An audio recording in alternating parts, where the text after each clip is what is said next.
L'homme est la pièce maîtresse de la création de Dieu. Il est la couronne de la création de Dieu, ou il l'était. En lui, Dieu a vu sa possession, son héritage. Il fut créé pour la gloire de Dieu, pour être le vase et le canal de la manifestation de Dieu en bonté, en grâce, en puissance, en gloire dans cet univers, dans la pensée de Dieu. La destinée de l'homme est une très grande destinée. Très grande en effet. Dieu a créé cette chose merveilleuse, magnifique. La couronne de sa création, de laquelle, lorsqu'il la fit, il dit « c'est très bon, très bon ». Référez-vous à Genèse 1, 31. Et cet infâme, ce sinistre ennemi de Dieu dit « je vais tout gâcher, je vais tout détruire et tout ruiner ».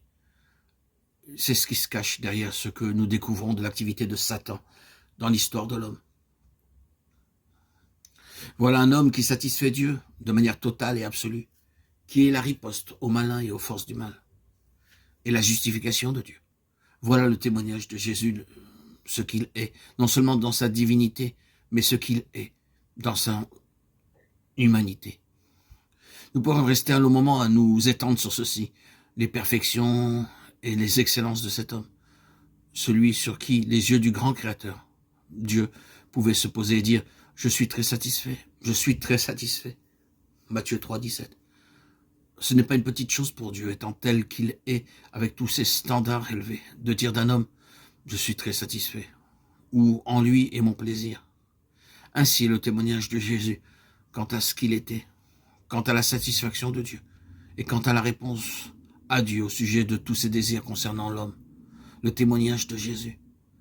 Il n'était pas surprenant que Satan le haïsse, mais ensuite, de sa personne, nous passons à son œuvre.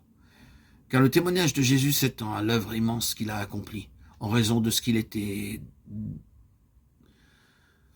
et de ce qu'il était, qui il était, celle qu'il a réalisée en premier lieu.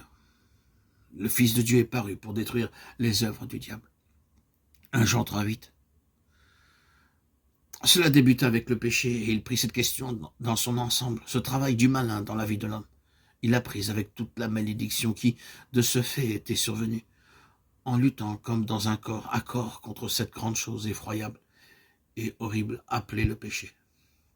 Je ne sais pas quel est votre sentiment à l'égard du péché.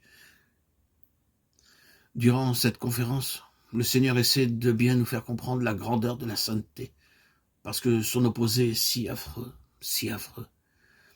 Et il a pris toute la question du péché, racines et branches, le tout. Il a porté notre péché en son corps sur le bois.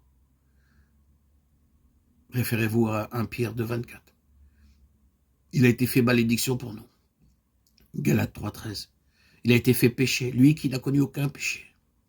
2 Corinthiens 5, 21.